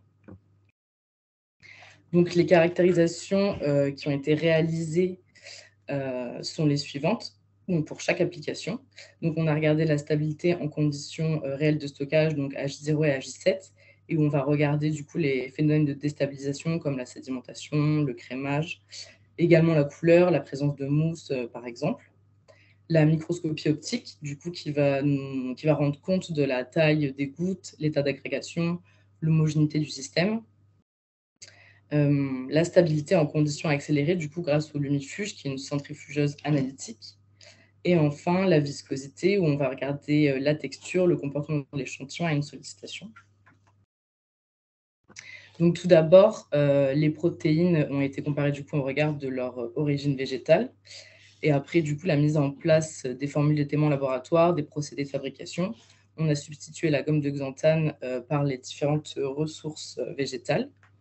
Et au regard des indices de séparation, donc comme on peut voir sur le graphique ci-dessous, donc plus il est faible, plus l'indice de séparation est faible, plus l'échantillon est stable. On peut dire que toutes les ressources à 5% de protéines, elles permettent de stabiliser le lait d'amande. Et on a de meilleurs résultats pour le soja commercial. Pour la vinaigrette, en considérant les échantillons du coup en sortie d'analyse, du coup on va regarder les tubes après analyse du lumifuge, analyse de stabilisation accélérée. Comme pour le lait, toutes les ressources elles permettent de stabiliser les émulsions, avec pour le pois, le tournesol et le soja de meilleurs résultats que la référence commerciale et de moins bons résultats pour la févrole, pour les 2 févroles. Et donc là, on a substitué du coup 5% d'amidon par 5% de ressources. Et enfin, pour les yaourts végétaux, on a regardé et classé les ressources en fonction du module de stockage du coup au réomètre pour regarder du coup la texture. Et les yaourts substitués à base de tournesol, de lentilles et de pois chiches nous donnent les yaourts les plus texturés qui se rapprochent le plus de la référence commerciale et du témoin laboratoire. Avec du coup ces différents résultats, on peut établir les classements suivants. On peut voir que pour le soja commercial, on a de bonnes propriétés stabilisantes pour le lait et la vinaigrette. Et pour le tournesol et le pois, les 2 ressources se positionnent bien pour toutes les maquettes applicatives, que ce soit le yaourt, la vinaigrette ou le lait.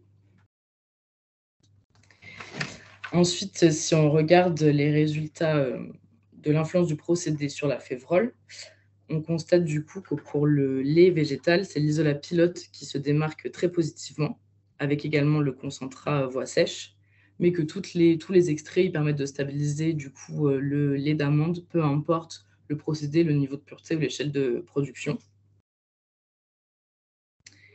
Également pour la vinaigrette, en substituant du coup l'amidon modifié, on a de très bonnes performances pour l'isolat pilote, suivi des 2 autres concentrats du coup en voie liquide et en voie sèche.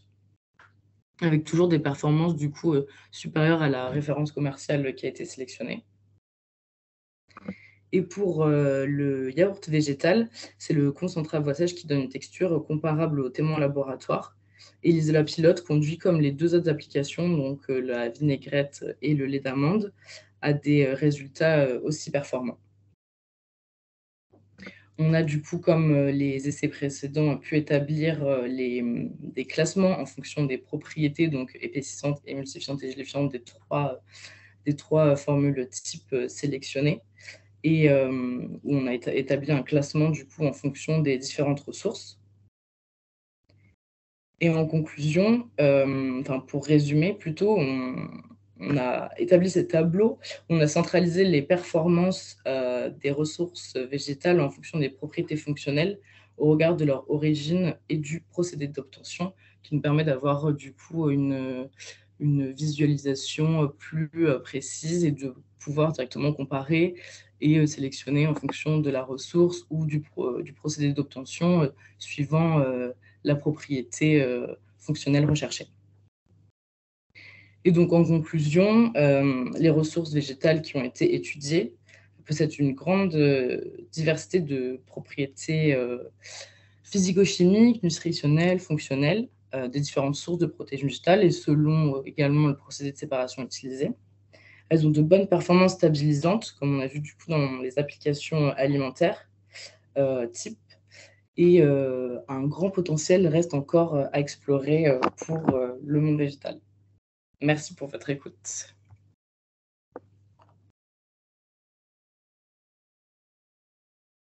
Merci pour cette présentation. Donc, nous avons quelques questions là. Mais je pense que Frédéric, tu avais dû apporter la réponse ensuite au cours de ta présentation. C'était sur les albumides qui sont souvent les protéines qui sont les plus riches en lysine et autres acides aminés essentiels. Est-ce que c'est le cas pour la févrole aussi?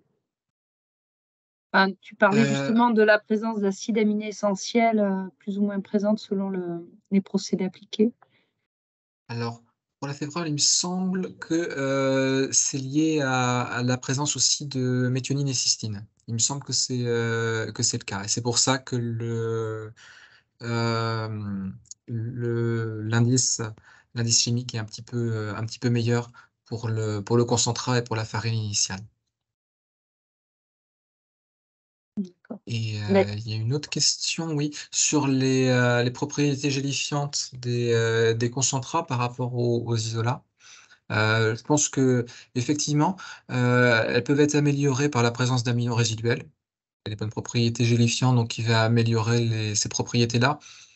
Sans doute aussi par le fait que les protéines issues de concentrats sont encore natives, donc elles n'ont pas été dénaturées par le procédé.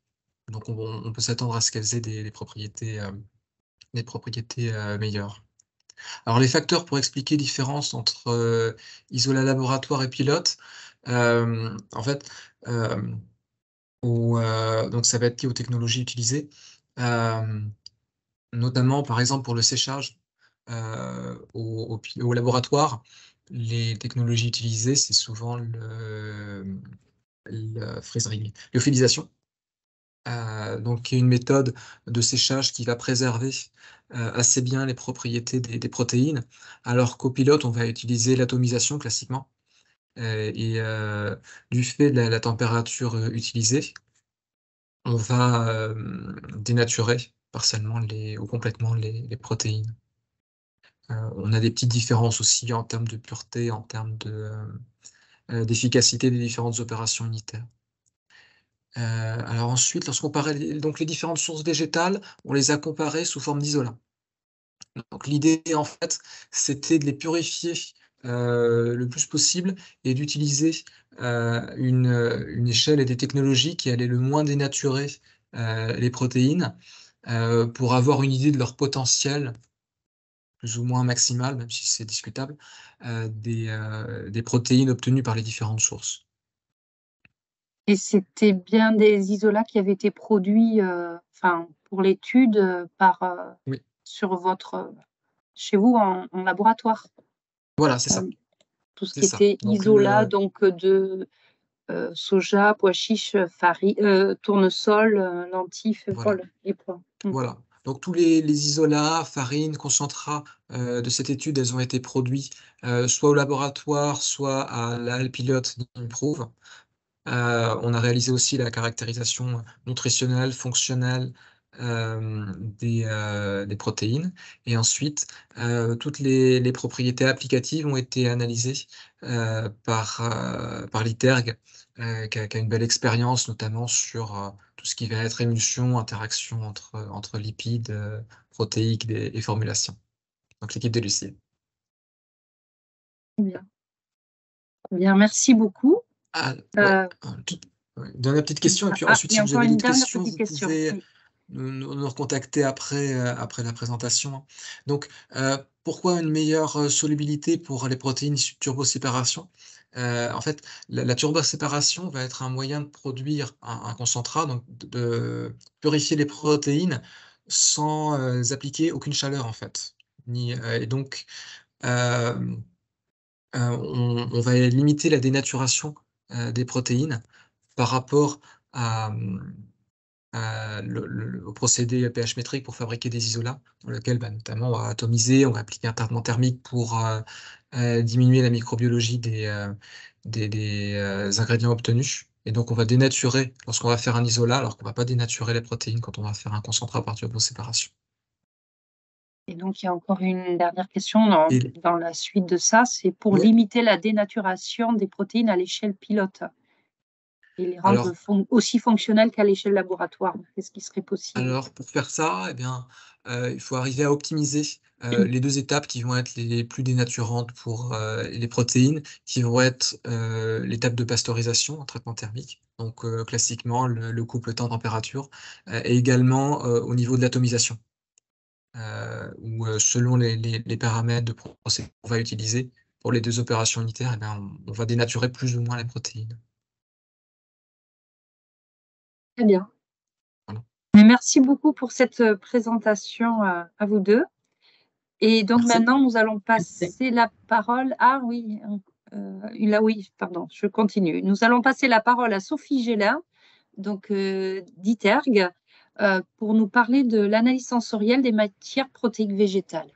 Alors moi, je vais vous présenter l'analyse sensorielle des protéines végétales. Et en même temps, je vais présenter la partie de Loïc Lettner sur les composés volatiles.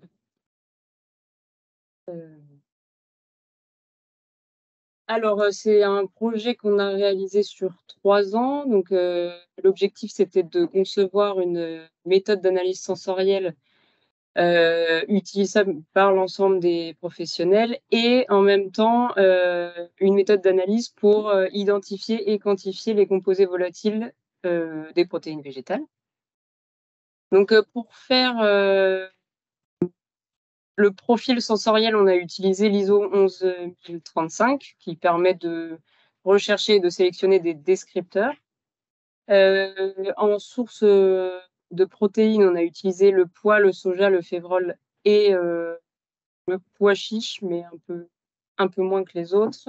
Et on a travaillé sur des farines, concentrats et isolats, essentiellement sur des farines et isolats. Concentrats, on en a quelques-uns, mais on n'en a pas trouvé beaucoup.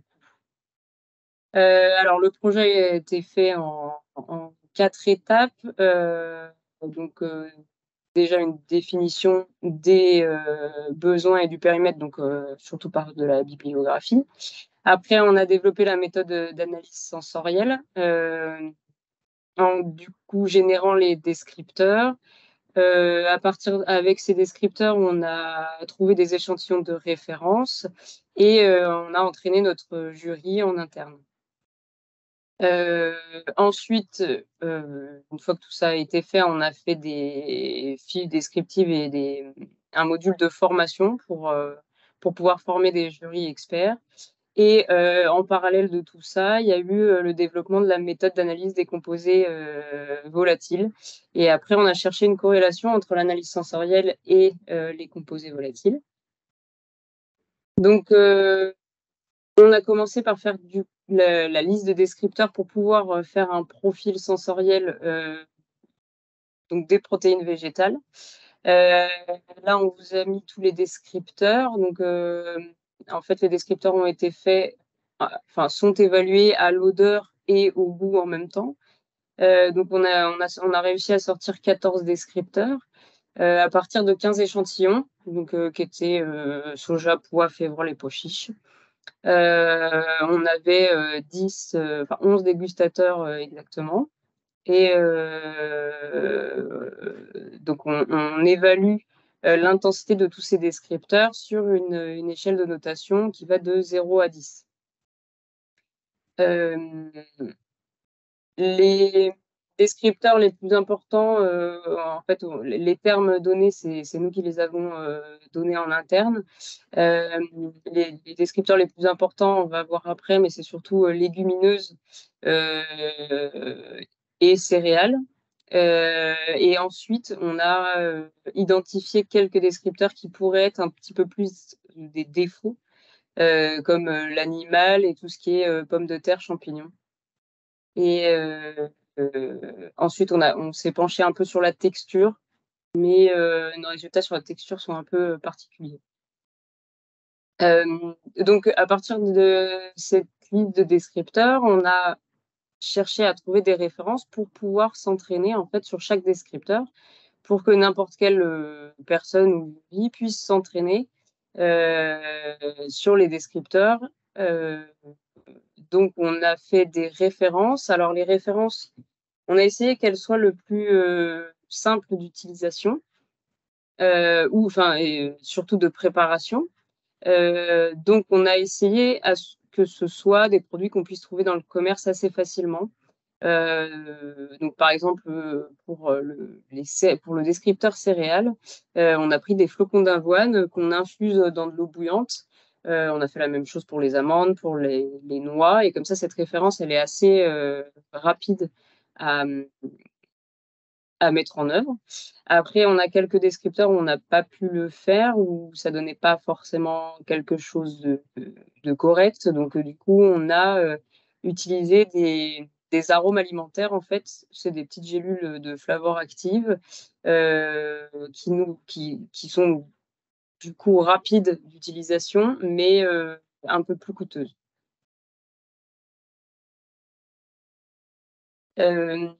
Alors, du coup, durant toute cette étude, nous, on a entraîné notre jury. Et donc, en même temps, on a essayé de valider notre jury pour que ce soit un jury expert en protéines végétales. Donc, à chaque fois, sur les références, par exemple, on leur a présenté les références en aveugle. Et du coup, on a vérifié s'ils arrivaient à les reconnaître correctement. Donc, on a évalué l'aptitude à reconnaître de notre jury. On a vu que sur les références noix, céréales et astringents, on a un peu de difficulté. Alors, l'astringence, c'est parce que c'est assez difficile en bouche à reconnaître. Noix et céréales, ça vient peut-être essentiellement des références qu'on a développées. La noix, l'infusion de noix est très amère, donc du coup, ça perturbe un peu le jury. On leur a aussi présenté toutes ces références à différentes intensités, donc des dilutions différentes, et on essayait de voir s'ils arrivaient à reclasser les échantillons. Donc ça, c'est leur aptitude à discriminer. On a eu des bons résultats sur ce test-là, à part pour le descripteur animal, où peut-être que les concentrations n'étaient pas correctes, qu'il faudrait refaire. Et ensuite, on a entraîné le jury directement sur des produits, donc directement sur des dilutions de protéines. Et donc, du coup, on leur a présenté sur 2 séances 4 produits différents. Ça permettait d'évaluer la répétabilité de notre jury. Donc là, on vous a présenté les résultats de l'ANOVA. Sur certains descripteurs, on n'a pas de souci. Après, sur, par exemple, l'amande et la pomme de terre, on a eu un petit problème de consensus du jury, donc c'est-à-dire qu'ils ne le retrouvaient pas Enfin, tous les juges ne le notaient pas à chaque fois. Et le vert, un défaut de répétabilité, donc on le trouvait une première fois, mais après, les juges n'ont pas forcément remis. Dans tout ça, ça nous a permis de voir quel descripteur était encore à améliorer, surtout sur notre entraînement. Et en fait, on a aussi vu que l'hétérogénéité et la fluidité, qui sont 2 paramètres de texture, sont très difficiles à évaluer. Et donc, du coup, notre jury n'était pas du tout consensuel. Et on pense que ces 2 descripteurs-là, peut-être, pourraient être évalués plus par de la rhéologie, plus facilement que par un jury d'analyse sensorielle. Donc, ensuite, après avoir entraîné notre jury, on leur a présenté plusieurs échantillons de chaque source protéique pour réussir à dégager un profil en fait pour le pois, le soja, la févrole et le pois chiche. Donc là, c'est les résultats qui vous sont présentés. On a travaillé à chaque fois, on a essayé d'avoir farine, concentrat, isolat. Et alors, ce qu'on voit sur le pois, c'est que c'est globalement caractérisé par les descripteurs légumineuses et vert. Alors, c'est souvent quand on met légumineuse, en fait, on va aussi mettre du vert. Les 2 descripteurs sont un peu corrélés. Le descripteur céréales ne ressort que sur les isolats. Et après, sur certains échantillons, on a eu les descripteurs pommes de terre et animal. Et ça, on se dit que c'était peut-être que ces échantillons avaient des défauts sensoriels potentiels. Après, ce qu'on voit aussi, c'est sur l'astringence et l'amertume. Donc, c'est plus marqué sur les concentrats et les isolats. Mais c'est pas forcément pour le poids. Pour toutes les sources protéiques, on voit un peu ça. Souvent, la farine en bouche est plus douce. Ouais. Ça comme ça. Alors, sur la févrole, ce qu'on a remarqué, la févrole, les échantillons de févrole ressemblent essentiellement au pois. Donc, ça va surtout être légumineuse et vert. Et pareil, on a eu quelques descripteurs comme pommes de terre, champignons et animal qui sont détectés, mais on se dit aussi que c'était les échantillons qui avaient un petit défaut potentiel. Après le soja, on a réussi à voir que qu'il y avait plus un côté céréales et lait sucré dans les échantillons de soja.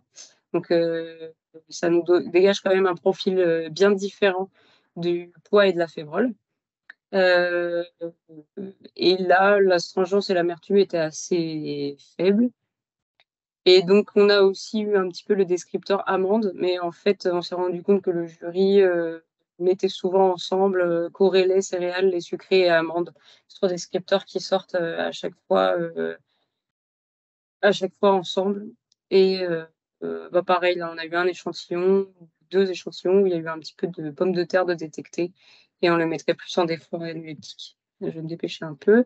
Alors, et pour le pois chiche, donc le pois chiche, on n'avait que 3 échantillons. Et comme c'était des farines, on a eu des résultats un peu plus faibles en termes d'intensité. Et sur le pois chiche, en fait, on voit le descripteur légumineuse et céréales ressortir un peu en même temps. Donc, c'est un petit peu un mélange par rapport au soja et au pois. Alors, ensuite, en parallèle de tout ça, on a développé une méthode pour caractériser les composés volatiles. Alors là, je vous la présente, mais par contre, c'est pas du tout ma partie. Donc, on a déjà commencé par optimiser la méthode. Alors, le gros du travail s'est fait sur le ratio massique entre la poudre et le solvant de solubilisation utilisé. Donc, tous les paramètres qui sont utilisés sont en rouge dans le tableau.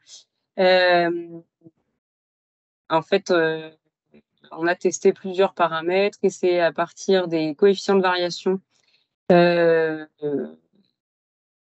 à différents temps d'extraction sur plusieurs molécules à des temps d'attention différents.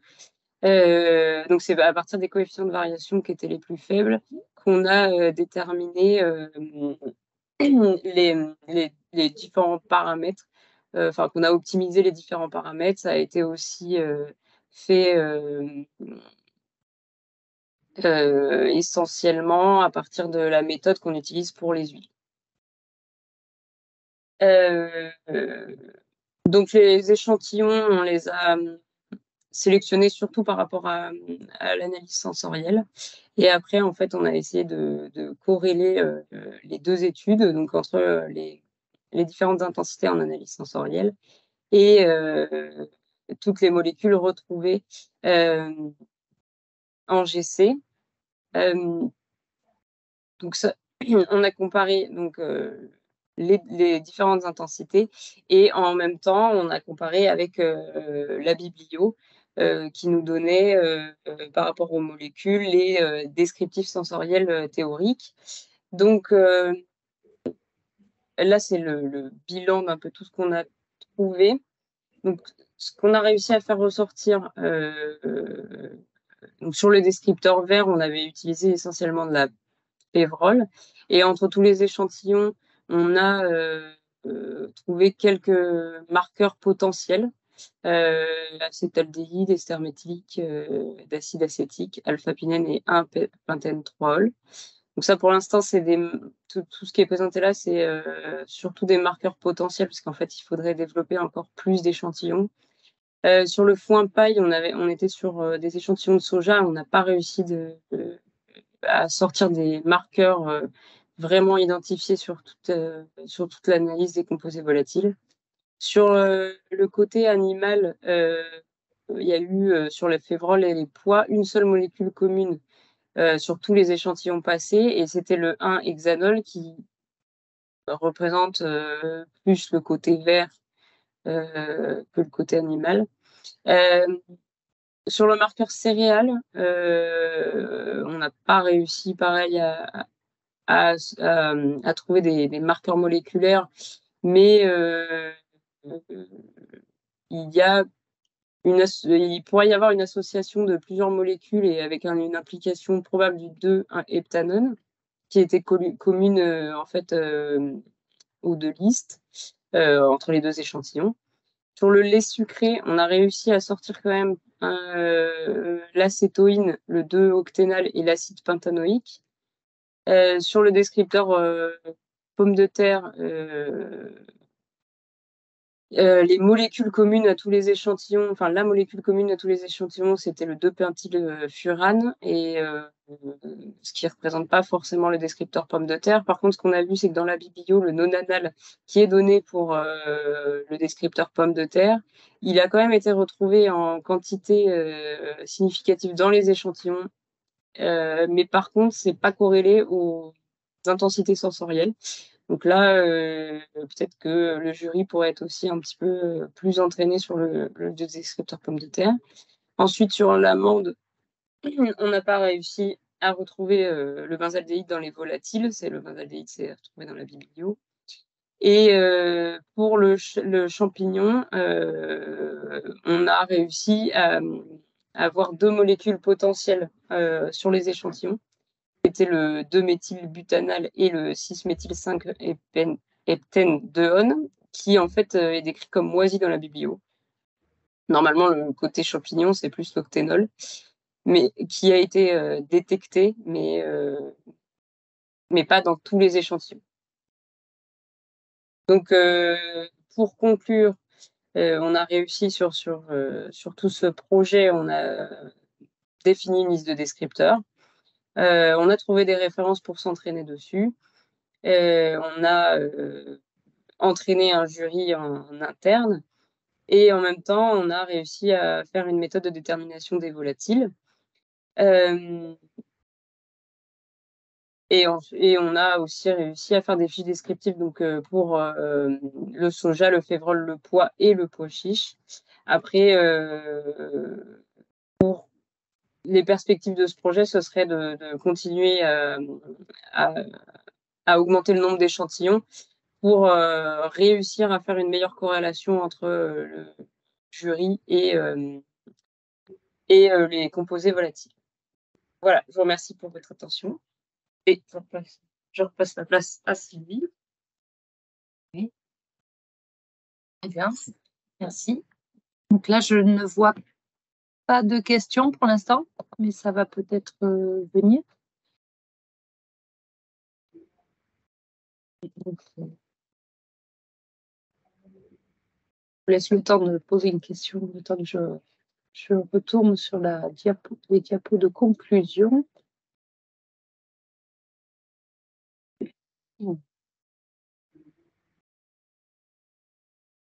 Ah oui, une question. Pourquoi considérer la pomme de terre ou le champignon comme un défaut? Alors, c'est par rapport à tous les échantillons qu'on a eus.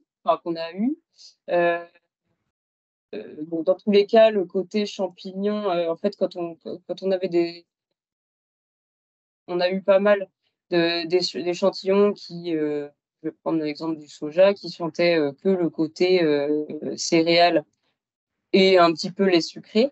Et en fait, on a eu que quelques échantillons où ça sentait peut-être un peu la pomme de terre et notamment le champignon et pour nous, du coup, qui n'était pas normal par rapport à tous nos autres échantillons. Donc, on a considéré que le côté un peu pomme de terre et champignon, c'était plus un côté défaut des échantillons.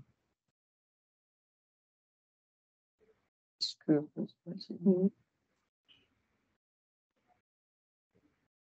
tout cas, oui, c'est intéressant et c'était assez nouveau pour vous, votre jury d'analyse sensorielle à ITERG. Vous êtes reconnu internationalement au niveau des huiles, d'analyse sensorielle des huiles d'olive en particulier. Ouais. Oui, c'est ça. Oui, nous, ça nous changeait complètement notre base qui est l'huile.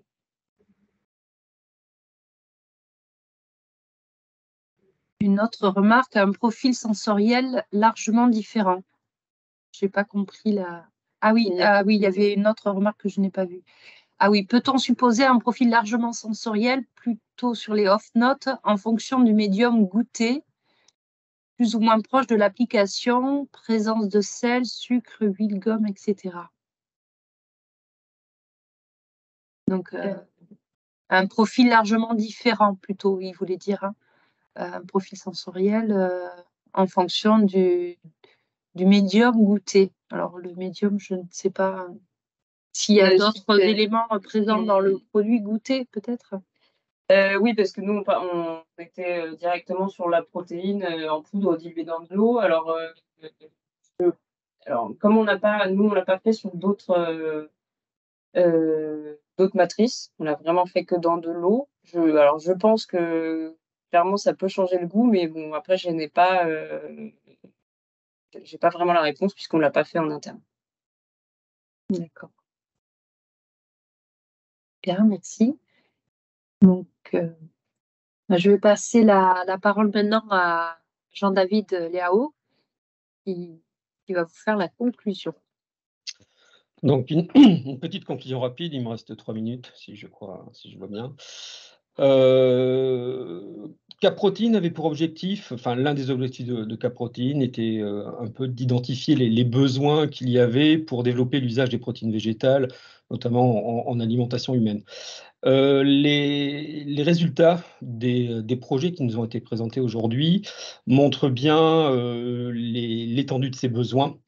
Je pense notamment donc à des besoins en normalisation, donc ce qu'a présenté Vincent sur la normalisation sur les défauts au sein de la bruche ne sont qu'un exemple parmi les nombreux besoins en termes de normalisation qui existent dans le domaine des protéines végétales.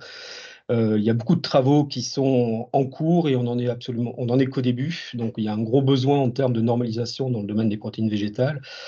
Au niveau des procédés, on développe aussi beaucoup de procédés différents et il y a besoin d'avoir des études technico-économiques comme celle qu'a développé Patrick pour pouvoir faire des choix et des choix industriels.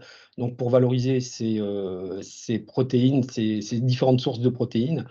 Et puis ensuite, on voit bien aussi des besoins en standardisation de méthodes, que ce soit l'analyse sensorielle ou l'analyse des propriétés fonctionnelles de ces protéines. Les travaux donc présentés par Frédéric et Lucille montrent bien que Les protéines végétales, c'est un domaine très complexe. Il y a beaucoup de facteurs qui rentrent en ligne de compte et qu'on a besoin d'avoir un peu de recul sur l'impact des différentes variétés, l'impact des procédés sur ces différentes variétés, pour caractériser des propriétés fonctionnelles qui pourront ensuite être reprises dans des développements applicatifs par les industriels. Donc, je voudrais retenir en conclusion donc ces besoins mis en évidence donc, par le projet CAP-Protéines dans le domaine de la normalisation, de la standardisation et des études technico-économiques qui sont juste en train de démarrer. Il va y avoir encore de nombreux besoins dans les années à venir pour développer l'usage de ces protéines végétales. Mais bon, c'est l'expertise que développent donc les centres techniques mis au service du collectif qui pourront aider donc à répondre à ces thématiques. Je voudrais, pour finir, remercier donc les intervenants et la qualité de leur présentation, et puis remercier donc Terrinovia pour l'organisation de ce webinaire. Et je vous rappelle qu'un prochain webinaire sera organisé donc, par Terrinovia donc, au second semestre sur le dernier volet qui n'a pas été présenté aujourd'hui sur l'usage des protéines végétales par les consommateurs. Merci à tous et je vous souhaite une bonne fin de journée.